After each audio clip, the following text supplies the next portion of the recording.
Hello दोस्तों, तो आज मैं आपको सुनाने वाली हूँ जीवित पुत्रिका व्रत की कहानी। तो आज जीवित पुत्रिका व्रत है, यानी कि जीतिया या जिसे जिउतिया भी कहते हैं बहुत जगह। तो ये व्रत है आज। तो बिहार का ये एक त्योहार है, आप कह सकते हैं, जिसमें माताएं अपने संतानों के लिए पूजा करती हैं, अपने वंश की बढ़ोतरी के लिए व्रत रखती हैं और कामना करती हैं कि परिवार आगे बढ़े और हंसी खुशी रहे, धन संपत्ति रहे परिवार में।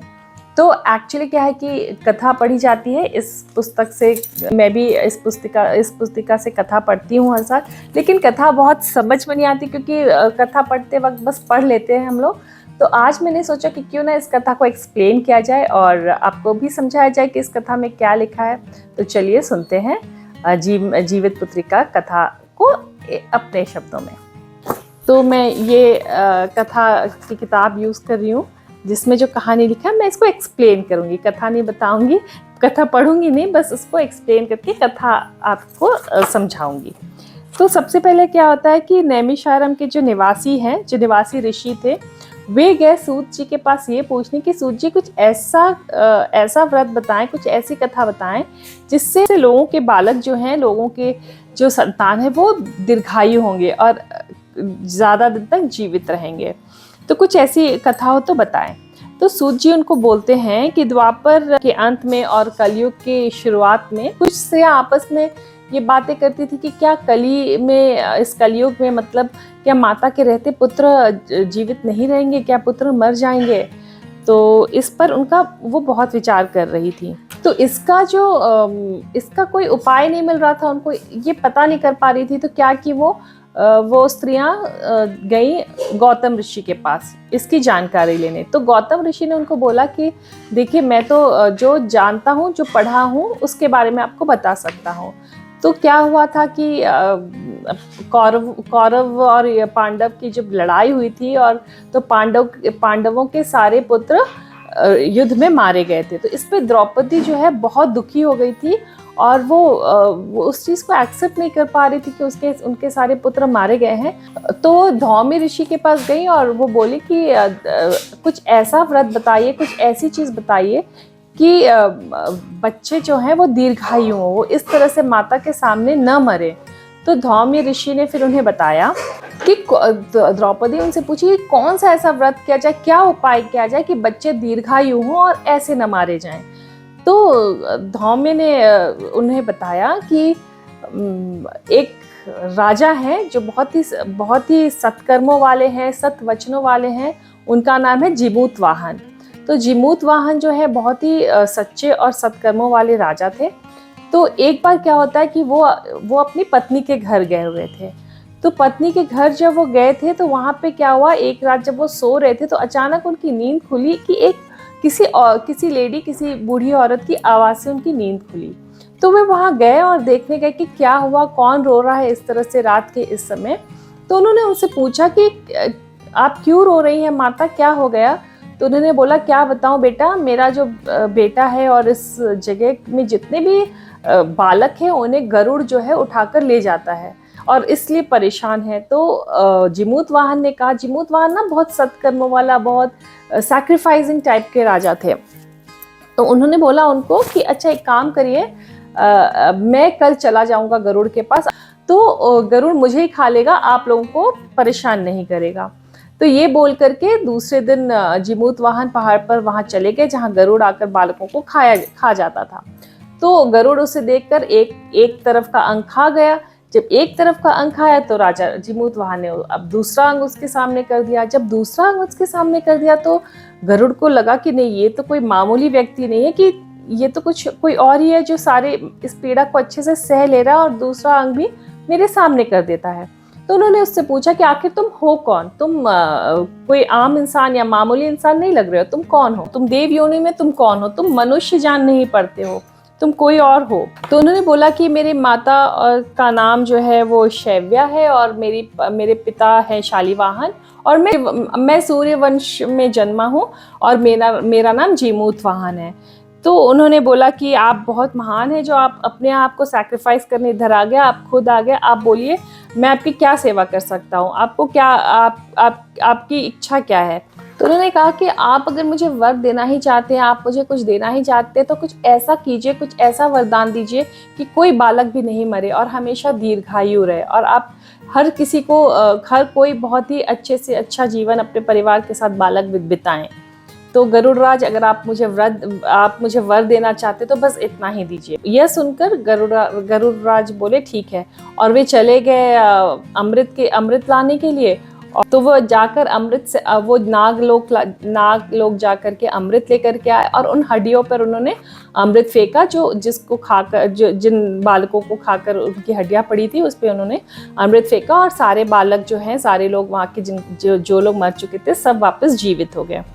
तो राजा के त्याग और गरुड़ की कृपा से क्या हुआ कि वहाँ के लोग बहुत प्रफुल्लित हो गए, बहुत खुश हो गए कि भाई सबको राजा ने जीवित कर दिया, और गरुड़ ने भी सबको अमृत ला करके जीवित कर दिया। इस पर वो लोग बहुत खुश हुए। तो गरुड़राज बोले उनको कि मैं संसार के कल्याण के लिए एक और वर देता हूँ, और एक और उपाय बताता हूँ।